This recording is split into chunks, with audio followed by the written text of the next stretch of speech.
ζεωγέ, του ογά, ηλέλ, ογά. Ωχ, βες εσύ εδώ εκεί πέρα. Γεια σας.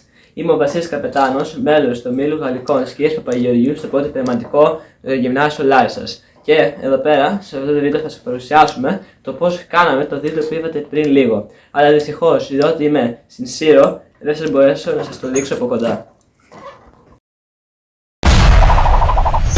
Αρχικά συναντηθήκαμε όλα τα μέλη και βγάλαμε μια σειρά για το πώς θα πάει το βίντεο. Αλλά το πώς θα πάει δεν θα σας το πω εγώ, θα σας το πει ο Βαγγέλης.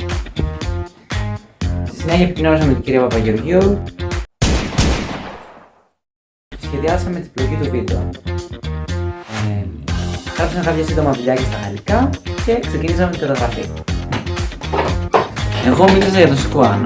Εγώ μίλησα για την Παναγία των Παϊσίων. Αυτή τη στιγμή είμαι στην Όμιλο Γαλλικών και παρουσίασα την αψίδα του θεά μου. Εγώ μίλησα για το Λούβρο. Εγώ μίλησα για τον Βίντεο Ντόρφι. Η συνεργασία με τα παιδιά του Ομίλου ήταν εξαιρετικά ευχάριστη, πάρα πολύ δημιουργική και απίστευτα αστεία. Ήταν ένα πείραμα για την πρώτη φορά, το οποίο όμως θα μας μείνει αξιόπιστο και θα μας βοηθήσει να προχωρήσουμε σε πολλές άλλες τέτοιου είδους παραγωγές. Όταν τελειώσαμε την καταγραφή των πλάνων, αρχίσαμε το μοντάζ. Και χρησιμοποίησα το Premiere Pro. Επίσης για τα πλάνα με drone χρησιμοποίησα το Google Earth Studio και για τα πολλά πλάνα με φωτογραφίες και βίντεο του Παρισιού χρησιμοποίησα διάφορες ιστοσελίδες που παρέχουν δωρεάν υλικό.